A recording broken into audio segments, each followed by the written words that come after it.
Como ha dicho Antonio, yo voy a centrarme en la herramienta esta de los PERTE, en una herramienta muy novedosa, ¿no?, que creemos que debe servir para impulsar la transición ecológica y una transición hacia un modelo más descarbonizado, también ser una palanca para la reindustrialización y la creación de empleo.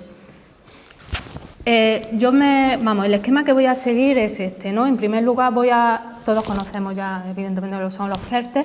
Voy a dar unas características, las más relevantes, sobre los PERTE.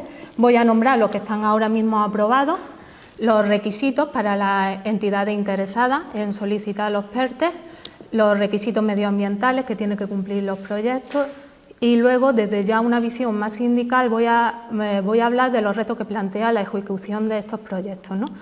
Los criterios que creemos que están aprobados ya por la Comisión Ejecutiva de Comisiones para la asignación del proyecto, el papel que debe jugar aquí Comisiones Obreras y, por último, unas consideraciones finales.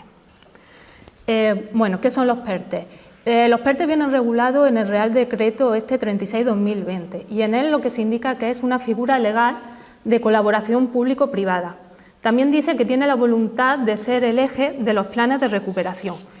Esto lo que quiere decir es que los PERTE son los instrumentos que van a canalizar los proyectos tractores y, por tanto, ser el eje central para desarrollar las dos grandes transiciones, la ecológica y la digital.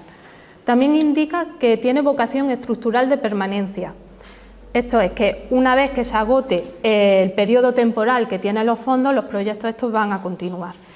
Y por último, que puede tener como objetivo un proyecto único o ser un proyecto integrado por un grupo de proyectos. Este mismo Real Decreto también indica los criterios que valora el Gobierno para aprobar un proyecto para que sea PERTE. En él indica que se debe contribuir al crecimiento económico, la creación de empleo y la competitividad industrial y económica. Promover la cooperación para remediar las diferencias que existen entre los mercados, tener carácter innovador, también tener de una dimensión cuantitativa y cualitativa para abordar los proyectos con un nivel de riesgo tecnológico y financiero muy elevado, favorecer la integración de las pymes, no distorsionar la competencia y contribuir a uno o más de los objetivos del plan de recuperación. El procedimiento de los PERTE. Bien, aquí la aprobación, como lo sabéis, corresponde al Consejo de Ministros. Luego, cada PERTE tiene su regulación propia, ¿no?, donde se tiene que especificar la definición, el alcance, los criterios y los objetivos que deben de llevar. También en marzo de este año se aprobó un registro estatal por parte dependiente del Ministerio de Hacienda y en él lo que se tiene es obligatorio de que se inscriban todas las entidades que están interesadas en desarrollar las líneas de los PERTE. Bien, aquí ayer fue cuando lo hice por la tarde este pantallazo del Ministerio donde está este REPERTE, que es como lo llama, y no hay todavía ninguna empresa registrada, lo podéis comprobar. Si queréis. A fecha de hoy, ¿no?, los PERTE que están aprobados actualmente. Ya lo conocéis, el primero que salió fue el de vehículos eléctricos, que tiene el eje central de crear el ecosistema adecuado para desarrollar los vehículos eléctricos y conectados. El PERTE de salud de vanguardia, el de energías renovables, hidrógeno renovable y almacenamiento, que además tiene como objetivo impulsar la transición hacia una economía neutra en carbono, también quiere reforzar la autonomía estratégica en este sector. El PERTE agroalimentario, el PERTE de la economía nueva nueva economía de la lengua, el PERTE de la economía circular, que se aprobó en marzo también de este año, que pretende impulsar la transición a un sistema productivo más eficiente y más sostenible y más eficiente en el uso de las materias primas, ¿no? Tiene como objetivo reducir la generación de residuos, fomentar la implantación de los tratamientos y la digitalización. Se centra en tres sectores: el de textil y moda, el de plástico y el de los bienes de los equipos renovables.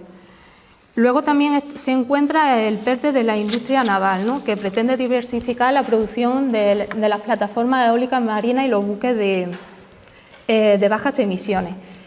el PERTE aeroespacial, el PERTE de la digitalización del ciclo del agua y ayer, que lo habréis oído, se aprobó el PERTE de semiconductores y microchips. Este es uno de los PERTEs más importantes en términos de recursos. Es el PERTE que más inversión pública tiene de todos los PERTEs. Primero Pedro Sánchez hablaba de unos 11.000 millones de euros. Finalmente se ha quedado con 12.000 millones de euros. Lo que pretende es la soberanía, impulsar la soberanía industrial y autonomía estratégica, ¿no? que tiene frente al colapso que ha habido con la cadena de suministro debido a la pandemia y a la guerra de Ucrania. Ahora ha habido una escasez de estos componentes, sobre todo para la industria de la automoción. Y, por último, el PERTE que está anunciado es de la economía social. Bueno, los requisitos que deben cumplir las entidades que estén interesadas para solicitar los PERTE. Como he dicho antes, cada PERTE tiene su regulación, ¿no? Cabe destacar, ¿no?, que de los 10 PERTE que hay aprobados ahora mismo, incluyendo el de semiconductores, tan solo en 2, en el del vehículo eléctrico y el PERTE de la industria naval, especifican los criterios que tienen en cuenta para la concesión de las ayudas. Y básicamente el del PERTE naval también muy parecido es este. Aquí os pongo el del vehículo eléctrico. Tiene que estar integrado al menos por 5 empresas, el 40% deben ser pymes, debe contar con la colaboración de al menos una entidad que sea proveedora de conocimiento para la realización de las actividades de I+D, tener la implantación geográfica en al menos 2 comunidades autónomas y luego que especifiquen también los nuevos puestos de trabajo que se van a crear. Ahora, los requisitos medioambientales, esto lo ha puesto Sara antes también en su diapositiva, en su presentación. Los requisitos medioambientales que tienen que cumplir los proyectos vienen regulados por esta orden, ¿no?, la 1030-2021. Y esta orden en la que se configura el sistema de gestión del plan de recuperación, ¿no?, transformación y resiliencia. En ella se incluye varios criterios que es de obligatorio cumplimiento y entre ellos destaco 2 los que tienen que ver relacionados con el medio ambiente. Tiene que tener el etiquetado verde y el análisis de riesgos de los posibles impactos significativos en el medio ambiente. Lo que comentaba Sara, el principio de no causar perjuicio o daño al medio ambiente. Bien, el etiquetado verde, ¿qué es lo que quiere decir esto? Esto viene por el reglamento de la Unión Europea del Mecanismo de Recuperación y Resiliencia. Lo que quiere decir es que se tiene que especificar o incluir en cómo van a contribuir, en qué medida se contribuye a la transición ecológica.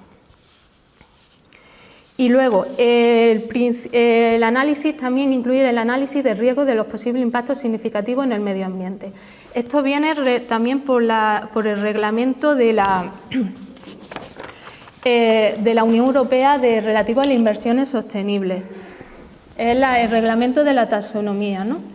Esto lo que quiere decir es que la actividad que se vaya a desarrollar, el proyecto debe acreditar que va a contribuir sustancialmente a uno de los 6 objetivos medioambientales que vienen especificados.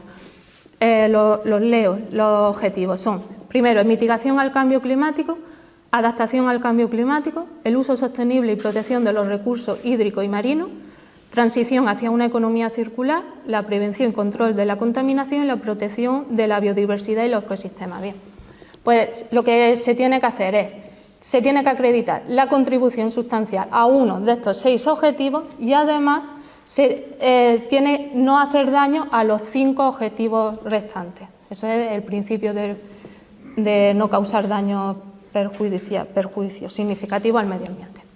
Y también, por supuesto, que también viene indicado, se debe asegurar unas garantías sociales mínimas. Ahora ya voy a pasar ya a una visión desde el punto de vista desde el sindicato, ¿no?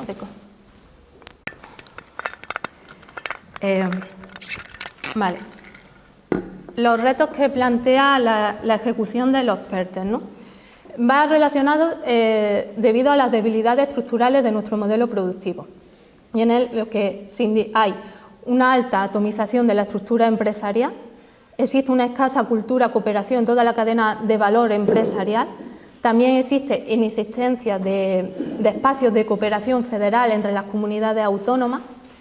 Hay un desequilibrio territorial de la estructura sectorial, un bajo nivel de la innovación en las empresas, elevada precariedad del empleo y brecha de género. Y luego, en relación al modelo de la gobernanza de las políticas públicas, existe una debilidad en las capacidades institucionales de la administración pública para ejecutar los fondos, ¿no? El papel que tiene la concertación social y la participación institucional actualmente y el déficit en el diseño, gestión y evaluación de las políticas. Bien, para Comisión Obrera, los criterios que se deben dar para asignar los proyectos. Bueno, perdona, aquí lo que quería también comentar, que me lo tenía aquí apuntado, en lo de las debilidades estructurales de nuestro modelo productivo, aquí creo que ahora ya en este contexto en el que estamos se debería añadir el precio de la crisis energética, el precio de la energía que ahora pierde competitividad la industria. Bueno, los criterios de comisiones, ¿no?, que se tienen que dar para asignar los proyectos. En primer lugar, que sean solo proyectos tractores. Esto lo que quiero decir es que se debe contribuir a un equilibrio sectorial y territorial, evitando el riesgo que la concentración de los proyectos se vaya a empresas y territorios que tengan mayor capacidades de partida. También aumentar el tamaño medio de las empresas. Impulsar los proyectos que primen la cooperación entre empresas y territorios. Y fortalecer los procesos de transición justa para favorecer el empleo de calidad y reducir las brechas personales, tanto en sectores y territorios. Segundo criterio, debe existir controles de anticorrupción y evaluación continua de los proyectos. Que los proyectos se ejecuten con capacidad productiva propia y que impulsen la ampliación, ¿no?, de la cadena de valor. Todo ello para crear empleo de calidad. Se debe evaluar el impacto social que va a tener en términos de empleo, reforzar la igualdad de género y, por último, Estado emprendedor. Que lo que quiero decir con esto es que debe haber un mayor peso de la administración pública, del sector público, para la ejecución de todos los proyectos. Bien, ¿qué papel debe jugar entonces Comisión en todo esto? En primer lugar, participar institucionalmente, ¿no?, con espacios específicos en la orientación de los proyectos, diseño, ejecución y evaluación, en todas las fases que se dé en los PERTE, en los proyectos en general. Y aquí tengo también que destacar, que también lo leí ayer o antes de ayer en el informe de política industrial del Consejo Federal, ¿no?, que también se indica muy bien allí que existe una débil participación del sindicato en los PERTE, ¿no? Creo que también lo ha comentado antes Álvaro, la participación que hay. Y también voy a decir aquí que de todos los PERTE que hay, los 10 PERTE que hay ahora mismo aprobados, en el apartado de gobernanza, tan solo en el del vehículo eléctrico nombra a los sindicatos. Bien, la participación en el ámbito confederal, la participación ha sido muy limitada y solo a la recepción de información. En el ámbito federal ha ocurrido exactamente lo mismo. En el ámbito territorial, el proceso de interlocución ha sido desigual y fragmentado, ¿no?, en las diferentes comunidades autónomas y en la mayoría de los casos también con la recepción de información. Es por ello aquí necesario de que se reclame una mayor participación y el papel de la concertación social frente a este mecanismo de recepción de información. Y para terminar, vamos a ver, soy muy esquemática, unas consideraciones finales a modo de resumen. Para destacar, poca transparencia, en primer lugar, los criterios de selección de los proyectos estratégicos. Existe un riesgo para las personas trabajadoras, en el sentido de que si hay un escaso nivel de inversión privada, que una elevada concentración, ¿no?, que los proyectos se concentren en las grandes empresas y territorios con mayores capacidades, que las inversiones en las nuevas actividades no supongan la creación de empleo de calidad y sostenible en el tiempo y que no se aborden bien los costes sociales y territoriales de las transiciones. Y por último, es necesario fortalecer la intervención de comisiones, tanto en la concertación social, en la participación institucional, en la participación en los órganos de evaluación, potenciar el papel de la negociación colectiva en la transformación de las empresas y sectores productivos y, por último, reforzar la coordinación de información entre los diferentes ámbitos de comisiones obreras. Y ya, gracias.